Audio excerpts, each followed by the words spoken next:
동일한 예수님을 믿고 또 동일한 성령님 안에 살면서도 서로 다른 의견이 있을 수 있고 또 서로 다른 선택을 할 수가 있습니다. 때로 서로 다른 의견과 선택으로 인하여 당황하게 되고 때로는 분열하기도 합니다. 신실한 믿음의 가정에서도 그런 일이 있을 수 있습니다. 오래전 한 가정에서 자녀의 결혼 문제로 부모님이 찾아와 자녀가 택한 배우자 하나님의 뜻이 아닌 것 같다고 하면서 말려달라고 찾아온 적이 있습니다. 부모님은 새벽마다 기도하며 그 결혼이 이루어지지 않기를 기도했습니다. 또 자녀도 찾아왔습니다. 부모님을 설득해 주십시오. 자녀는 심야 기도마다 찾아와서 기도했습니다. 부모님에게 제가 그렇게 말했습니다. 부모님의 권리로서 반대할 권리가 있습니다. 상처를 주지 않는 선에서 자녀에게 부모의 의견을 피력하는 것도 자녀가 하나님의 뜻을 분별하는 데 도움이 될 수 있습니다. 자녀에게는 이렇게 말했습니다. 포기하지 마십시오. 누군가 사람이 반대한다고 해서 끊어질 관계라면 주의 뜻이 아닙니다. 주님의 뜻이라면 결코 포기되지 않을 것입니다. 주님의 뜻이 무엇인가를 더 초점을 두고 기도하십시오. 어떻게 보면 제가 싸움을 더 붙인 격이 되지 않습니까? 그러나 성령님께서 한 가정 안에서도 서로 다른 의견이 가질 수 있고 중요한 것은 주의 뜻이 무엇인가를 찾아나가는 과정일 수 있습니다. 어느 쪽이 더 주의 뜻에 합당한지는 저는 모르기에 기도하는 가운데 주의 뜻이 무엇인가를 더 찾는 과정으로서 더 기도해가는 것이 필요하다는 것입니다. 사도 바울이 3차 여행까지 마친 이후에 예루살렘으로 가기로 결정했습니다. 그가 예루살렘으로 가기로 결정한 것으로 인하여 주변 사람들은 불안해했고 당황했고 그리고 말렸습니다. 예루살렘으로 가는 여정 중에 도착한 두로라는 지역에 있는 제자들, 그곳에 한 일주일을 머물렀는데 두로의 제자들은 성령의 감동으로 바울이 예루살렘에 가는 것을 막았다고 말씀하고 있습니다. 4절의 말씀을 보시면 우리는 두로에서 제자들을 만나 그들과 함께 7일을 지냈습니다. 그들은 성령의 감동으로 바울에게 예루살렘으로 올라가지 말라고 전했습니다. 성령의 감동으로 바울이 예루살렘에 가지 않도록 권면했다는 겁니다. 두로의 제자들만이 아닙니다. 더 나아가 가이사랴에 있는 빌립의 집에서 이제 예언하는 4명의 딸, 게다가 유대로부터 온 아가보라는 예언자가 바울이 예루살렘에 가면 어떠한 어려움을 겪을지를 구체적으로 이렇게 예언했습니다. 11절이죠. 그가 우리에게 와서 바울의 허리띠를 집어 자기 손발에 매더니 이렇게 말했습니다. 예루살렘의 유대 사람들이 허리띠 주인을 이렇게 동여매 이방 사람들에게 넘겨줄 것이라고 성령께서 말씀하십니다. 성령님께서 바울이 예루살렘에 가면 유대인들에 의해 이방인들에게 넘겨져 고난당할 것을 허리띠를 가지고 행위 연설, 행위 설교로 예언해 주었습니다. 이렇게 두로의 제자들, 가이사랴의 제자들이 한결같이 바울이 예루살렘에 가는 것을 반대했습니다. 이런 상황을 경험하면서 누가를 비롯한 바울 가까이 있던 동역자들도 반대편에 서게 됩니다. 처음에 누가를 비롯한 동역자들은 바울이 지금까지 신실하게 성령의 인도하심을 잘 받았고 신뢰하는 지도자이기에 예루살렘으로 가겠다고 하니 가야 되나 보다라고 따랐는데 이렇게 두로와 가이사랴에서 반대하는 이들이 제자들, 성도들이 나타나자 그들의 마음도 불안하기 시작했고 그리고 함께 반대했습니다. 누가와 그 주변에 있던 동역자들까지도 반대했음에도 바울은 굽히지 않았습니다. 바울은 예루살렘으로 가겠다고 하는 자신의 결심을 굽히지 않았습니다. 이것은 개인의 고집일까요? 두로와 가이사랴에서 만난 사람들과 또 바울의 동역자들은 성령의 감동을 받아, 하나님의 말씀에 의하면 하나님의 성령의 감동을 받아 그렇게 말했다고 하는데, 그러면 바울은 인간적인 고집으로 지금 가겠다고 하는 것일까요? 그렇게 말할 수 없는 것은 지난주 살펴본 20장 22절에서 바울이 성령의 강권하심을 받아 예루살렘으로 가고자 했다 그랬습니다. 바울은 이 사도행전의 여정에서 여러 번 성령님의 강력한 강권하심을 경험했습니다. 아시아 지역을 복음화하려는 계획을 성령님이 막으시고 유럽, 마게도니아 대륙으로 건너가게 하셨습니다. 그처럼 뚜렷하게 성령님께서 바울의 발걸음을 인도하시는 것을 여러 번 경험한 사도 바울입니다. 그래서 예루살렘으로 가도록 성령님께서 이끄셨다는 것을 바울은 확신하고 있었습니다. 그러면 바울이 예루살렘으로 가는 것을 반대하는 사람들도 성령의 감동을 받아 그렇게 되었다고 성경에 기록되어 있고, 바울도 그렇다면 누가 더 주의 뜻에 가까운가라는 문제입니다. 누가 틀렸느냐가 문제가 아니라 누가 더 주의 뜻에 가깝냐의 문제입니다. 양쪽 다 성령의 감동 가운데 있는 것입니다. 그렇지만 누가 더 주의 뜻에 가까운가는 다른 문제입니다. 성령의 감동을 받은 바울의 의견에 다른 의견을 지시하면 그들은 성령 밖에 있는 것일까요? 아니죠. 양쪽 다 성령의 감동 가운데 있습니다. 성령님은 인격적인 분이십니다. 우리를 강제적으로 기계적으로 이끌지 아니하십니다. 성령님께서 우리의 마음속에 어떤 상황을 알려주시기도 하고 우리의 마음속에 불안한 마음을 주시기도 하지만, 우리가 인격적으로 선택을 할 때 무엇이 더 주의 뜻에 가까운가를 분별하는 것은 우리에게 맡겨진 몫이기 때문이집니다. 바울이 예루살렘 행을 반대하는 사람들은 바울을 아끼는 마음입니다. 분명히 사랑의 마음이죠.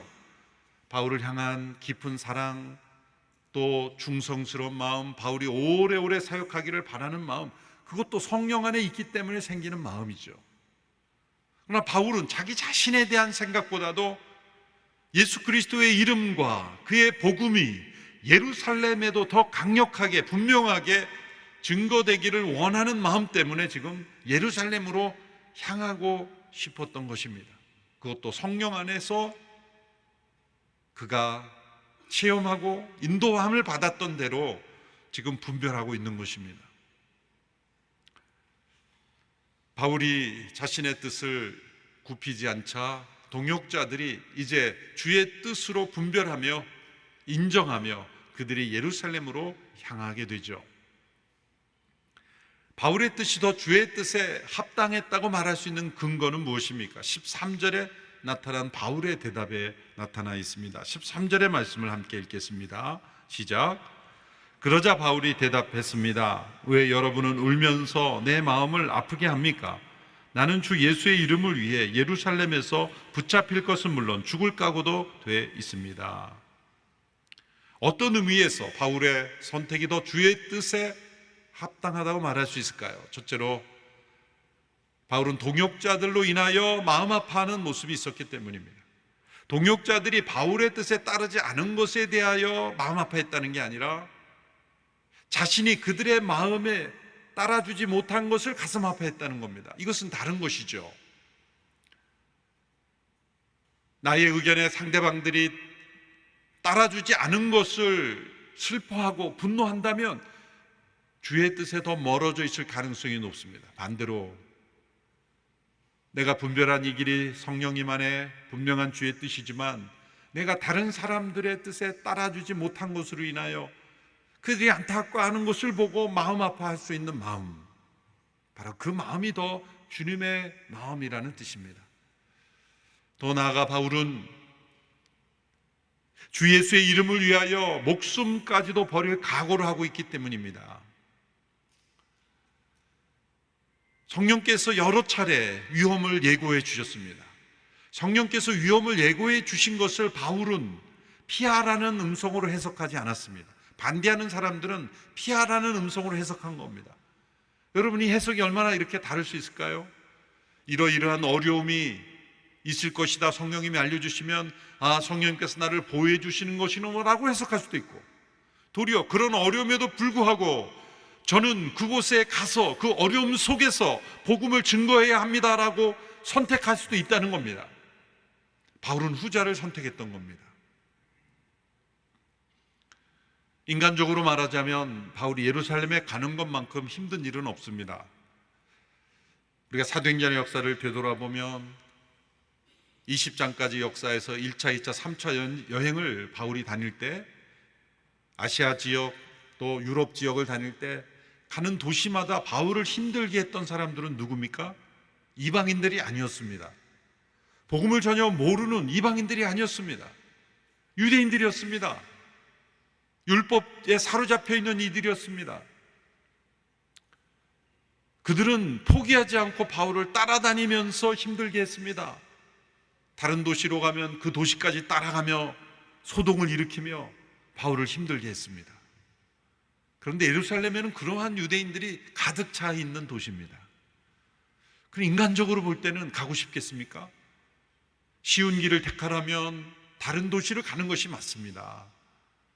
어떤 시각에서는 성령님께서 이렇게 직접 경고도 해주시고 주변 사람들로부터 가지 말라고 한 것을 바울이 어기고 갔기 때문에 많은 어려움을 겪었다, 이런 해석도 가능할 수도 있지만, 저는 동의하지 않는 것은 바울이 모르고 간 것이 아니기 때문이죠. 그리고 고난이 있으면 주의 뜻을 벗어난 것입니까? 그것도 아니죠. 바울은 고난 속에서 전해지는 복음의 역사를 바라보았던 겁니다. 보시면 22장 이후에서 바울이 이제 잡혀가서 많은 사람들 앞에서 자신의 체험한 것을 고백하는 장면이 나옵니다. 22장에서 보면 자신이 다메섹 도상에서 예수님을 만난 그 강렬한 사건을 그가 간증을 합니다.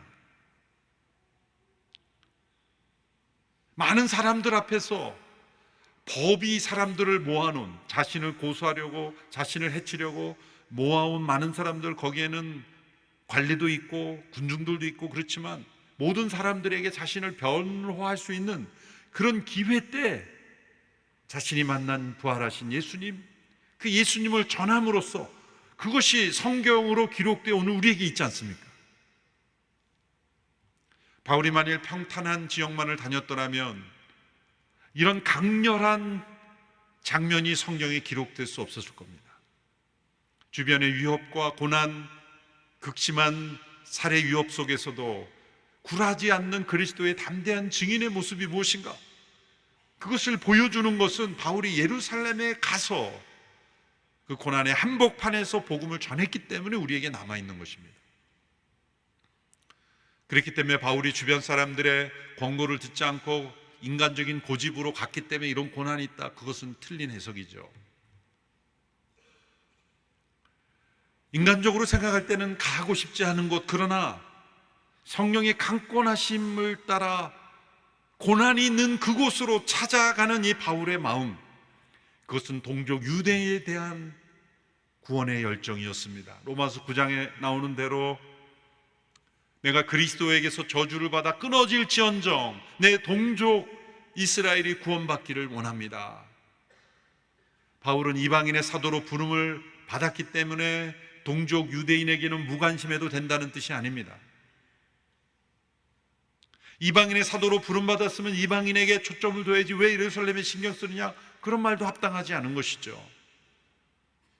바울은 선교, 전도 전략 차원에서 예루살렘에 있는 유대인들이 변화된다면, 하나님의 언약을 깨닫고 선택받았고 그리고 하나님의 역사를 조상으로부터 체험한 그들이 예수님을 바로 알고 믿고 깨닫는다면 얼마나 놀라운 선교적 효과가 나타날 것인가, 그것 또한 생각했을 겁니다. 먼저 택함을 받고 메시아의 조상이 되었던 그 육신의 혈통되었던 유대인들이 버림받는 것이 얼마나 안타까운가, 그런 여러 가지 마음이 바울에게 예루살렘으로 향하는 동기가 되었을 겁니다. 또 한 가지 이유가 있었죠. 가난한 예루살렘 성도들을 위한 구제 헌금을 그가 선교 여행을 갈 때마다 탐나는 대로 모금을 했습니다. 고린도 성도들에게, 빌립보 성도들에게 우리가 육적인 이스라엘로부터 이런 축복을 받았으니 우리가 다시 갚는 것도 중요하다. 그래서 예루살렘의 가난한 성도들을 위한 구제헌금까지 모아서 지금 가고 있는 겁니다. 이러한 발걸음이 인간적인 생각으로는 이루어질 수 없는 것입니다. 성령의 감동이 아니고는 있을 수 없는 것이죠. 더 나아가 셋째로 주의 뜻이 무엇인가만을 분별했던 태도 때문입니다. 주의 뜻이 무엇인가? 인간적으로 생각할 때는 주변 사람들이 다 반대하니까 안 가면 말지, 편하지, 더 수월한 여정으로 택할 수도 있는데 굳이 그렇게 어렵고 힘든 일, 죽을 수도 있는 길을 왜 택했을까? 주의 뜻을 발견했기 때문입니다. 사도 바울이 이 사도행전에 내가 왜 예루살렘을 택하는지를 자세하게 설명하지는 않았습니다. 우리는 기도하는 가운데 추측할 뿐입니다. 저는 이런 해석도 가능하다고 생각합니다. 그것은 예루살렘 교회가 계속해서 지금 상황처럼 진행이 된다면 예루살렘에 있는 성도들은 복음에서 너무 멀어진, 율법에 너무 사로잡혀진 교회가 될 겁니다. 지금 안디옥 교회는 이방인들 중심으로 예수님 믿었기에 처음부터 율법과 상관없이 예수님을 믿고 신앙생활을 했기 때문에 더 선교직이 되었어요. 역설적으로.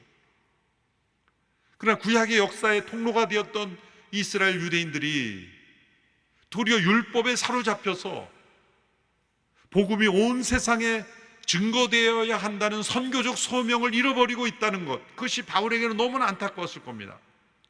그런데 예루살렘 교회에 있던 야고보나 베드로, 이러한 지도자들로는 그 틀이 깨어지기가 어려운 겁니다.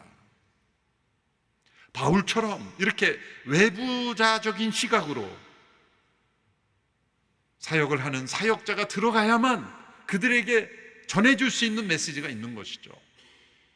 저는 로잔동에 참여하고 또 4차 로잔대회 공동조직위원장으로 함께 섬기면서 여러 아시아 지도자들, 여러 지역의 지도자들을 함께 만나서 동역하면서 깨닫고 배우는 것이 있습니다. 그것은 한국 교회가 세계 기독교의 시각에서 우리를 바라볼 수 있어야 된다는 것이죠. 우리가 우리 안에만 갇혀서 우리가 마치 모든 것을 다 잘하는 것처럼 그렇게 여겨서도 안 되죠. 또 우리가 얼마나 소중한지도 깨달아야 하는 것입니다.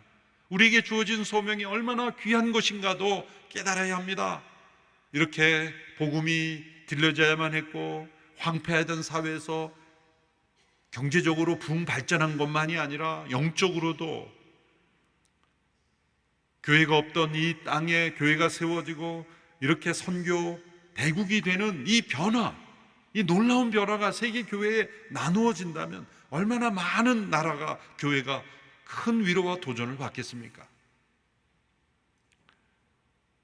우리 한국교회와 대한민국의 역사를 세계의 역사 혹은 세계 기독교의 관점에서 바라볼 수 있는 시각, 우리만의 시각이 아니라 내부적 시각만이 아니라 외부적 시각으로도 우리가 볼 수 있어야 되는 겁니다. 예루살렘 교회를 외부적 시각으로 볼 때는 이 율법에 사로잡혀 벗어나지 못하는 우물한 개구리처럼 되어버리고 있었다는 겁니다. 야고보나 베드로는 그 틀을 깰 수 없습니다. 그들 자신도 그 안에 있었기 때문에. 그래서 바울과 같은 지도자의 메시지, 그의 사역이 예루살렘에도 필요했던 겁니다. 주의 뜻이 무엇인가를 더 깊이 생각했던 사도 바울이 예루살렘의 감으로 인해서 예루살렘에도 새로운 영적 변화가 일어났을 겁니다. 바울이 예루살렘에 도착하자 예루살렘의 지도자들은 기쁘게 따뜻하게 맞이해 주었습니다. 그리고 연이어서 심각한 상황을 설명해 주었습니다. 사도 바울에 대한 적대감이 예루살렘 전역에 팽배해 있다는 겁니다. 믿지 않는 유대인들은 바울이 바리새인이었다가 예수님을 믿고 변절된 바리새인으로서 알려져 있으므로 반대했고, 예수님을 믿는 유대인들은 그가 이방 지역에 다니면서 복음을 전할 때 이제는 율법 필요 없다, 이제 율법 없이도 구원 얻는다는 복음을 전하는 것이 잘못 와전되어서 유대 사회 자체를 적대시하고 모세의 원수로 생각하고 그렇게 우리 자체를 부정한다고 사람들이 거짓 소문으로, 부풀려진 소문으로 바울에 대한 적대감이 증가되었던 것입니다. 그래서 믿는 유대인이나 믿지 않는 유대인들이나 바울에게 다 적대감을 가지고 있었죠. 성령께서 알려주신 그대로였습니다. 야고보를 비롯한 유대 지도자들은 아이디어를 냈습니다. 이제 절기 때마다 나실인의 소원, 하나님 앞에 헌신한 삶을 서원하는 그 정결 예식이 있는데, 머리를 깎고 여러 가지 정결 예식에 들어가는 비용을 때로는 어떤 사람들이 대신 지불해주는 그러한 기부의 문화가 있었는데, 당신이 이번에는 그 비용을 부담하면 유대인들이 당신에 대한 반감이 좀 줄어들지 않겠느냐, 그런 제안을 한 것입니다. 바울은 좋습니다, 기쁘게 참여하겠습니다 라고 하여 참여했습니다. 그러나 바울이 그러한 정결예식에 참여한 것은 율법을 통해 구원을 얻는다는 율법주의자의 의견에 동의한 것이 아니죠. 예루살렘의 지도자들은 그저 반감을 줄이는 그런 차원에서 생각을 했을지 모르지만, 사도 바울은 더 깊은 차원에서 그 유대 사회, 예루살렘 사회 깊이 들어가서 한 영혼이라도 더 구원을 얻고자 그런 노력했다는 것을 알 수가 있습니다. 고린도전서 9장에 사도 바울의 사역 철학이 잘 정리되어 있습니다. 고린도전서 9장 19절에서 22절의 말씀입니다. 우리 같이 함께 읽겠습니다. 시작. 내가 모든 사람에 대해 자유로우나 스스로 모든 사람에게 종이 됐습니다. 이는 내가 더 많은 사람을 얻기 위해서입니다. 유대 사람들에게 내가 유대 사람처럼 된 것은 유대 사람을 얻기 위해서입니다. 나 자신이 율법 아래 있지 않지만 율법 아래 있는 사람들에게 내가 율법 아래 있는 사람처럼 된 것은 그들을 얻기 위해서입니다. 내가 그리스도의 율법 아래 있기 때문에 하나님의 율법을 떠난 사람이 아니지만 율법 없는 사람들에게 율법 없는 사람처럼 된 것은 그들을 얻기 위해서입니다. 연약한 사람들에게 내가 연약한 사람처럼 된 것은 연약한 사람들을 얻기 위해서입니다. 내가 여러 사람에게 여러 모양이 된 것은 어떻게든지 몇 사람이라도 더 구원하기 위함입니다. 율법 없는 사람, 곧 이방인들에게는 이방인처럼 되었으나 율법 아래에 있는 유대인들, 율법으로 인해 생겨난 문화와 관습에 여전히 살아가고 있는 사람들에게는 그 관습대로 내가 행해 줌으로써 그들 속에 들어가 그들에게 복음을 전하고 그들을 구원하고자 함이라는 겁니다. 여러 사람에게 여러 모양이 된 것은 몇 사람이라도 구원하고자 함이었다는 겁니다. 이런 철학 하에서 사도 바울은 디모데에게는 할례를 받도록 합니다. 그런데 디도에게는 할례를 받지 말라고 합니다. 그래서 바울의 생애와 신학을 연구하는 분들이 헷갈려 하는 거죠. 왜 디모데는 할례를 받으라고 그러고 왜 디도는 받지 말라고 했는가? 저는 문맥을 살펴보면 그 이유가 다 나와 있습니다. 디모데에게는 할례를 받으라고 한 것은 그가 복음을 전하는 사람들이 문화적으로, 관습적으로 할례를 받지 않으면 아예 만나주지를 않는 사람들이기 때문에, 그건 연약함이죠, 부족함이죠, 아직 온전히 복음을 깨닫지 못한 것이죠. 그런데 할례 받지 않은 사람과 상중조차 하지 않은 사람들을 만나려면 어떡합니까? 구원과 상관없이 관습으로 할례를 받고 만나라는 거죠. 그것이 여러 사람에게 여러 모양이 된다는 뜻이죠. 왜 그 사람들을 구원하는 게 중요하지 내가 받고 안 받고가 중요한 것이다. 하나의 문화적 관습으로서 지켜라. 그러므로 그들 속에 들어가 그들에게 복음을 전해라. 디도는 왜 받지 말라 그랬습니까? 디도가 만약 받게 되면 그 할례가 구원과 관련이 있다고 사람들이 해석할 수 있기 때문에 받지 말라고 한 겁니다. 어떤 사람들 앞에서는 받으라고 그러고 어떤 사람은 받지 말라고 그러고, 이율배반적인 카멜레온과 같은 앞뒤가 다른 것 같지만 여러 사람에게 여러 모양이 된 것은 몇 사람이라도 더 구원하고자 함이라. 그들을 얻기 위해서이다 라는 바울의 사역 철학이 일관된 사역 철학입니다. 그러므로 유대 사회에 들어 예루살렘에 가서 유대 사회의 관습을 지키며 행한 것은, 어떤 사람들은 이 바울이 복음에 위배되는 행동을 한 것이다, 왜 이 정결 예식에 참여하냐 비판할 것이 아닌 것은, 바울은 지금 율법을 구원 얻는 도구로서 생각하고 그 정결례식에 참여한 게 아니라 그 연약함 가운데 있는 이 그들 속에 들어가고자 했고, 그들에게 복음을 전하고자 했고, 그들을 구원하고자, 더 온전한 복음을 깨닫게 하고자 그들과 분리되기보다는 그들 속에 들어가고자 했던 것입니다. 오직 예수 그리스도의 이름을 위해서, 몇 사람이라도 더 구원하고자 위해서 주의 뜻을 이루고자 했던 것입니다. 이 바울의 열심, 헌신, 이 지혜, 그리고 이 전략적 사고가 우리에게 필요합니다. 자신의 이름을 위해, 영광을 위해, 자신의 안전을 위해서라면 예루살렘에 가지 않는 것이 좋습니다. 주변 사람들 말 들었다면 얼마나 더 좋았을까요? 그러나 예수 그리스도의 이름을 위해, 그분의 구원을 전하기 위해서라면 때로 우리에게 희생과 고난이 요구된다 할지라도 그 길을 뚫고 나가는 이 바울의 집념, 끈기, 이 헌신은 매우 소중한 우리의 신앙의 모범이 되는 것입니다. 우리의 모든 삶의 선택이 오직 예수 그리스도의 이름을 위하여 걸어가는 선택이 되기를 축원합니다. 내가 왜 이런 선택을 하느냐라고 누군가 질문한다면 예수 그리스도의 이름을 위해서입니다. 그것이 직장을 선택하는 것이든 결혼을 선택하는 것이든 나의 미래에 중요한 어떤 것을 선택하는 것이랄지라도 오직 예수 그리스도의 이름을 위하여 나는 이런 선택을 했습니다, 그렇게 고백할 수 있는 저와 여러분이 되기를 축원합니다. 기도하겠습니다.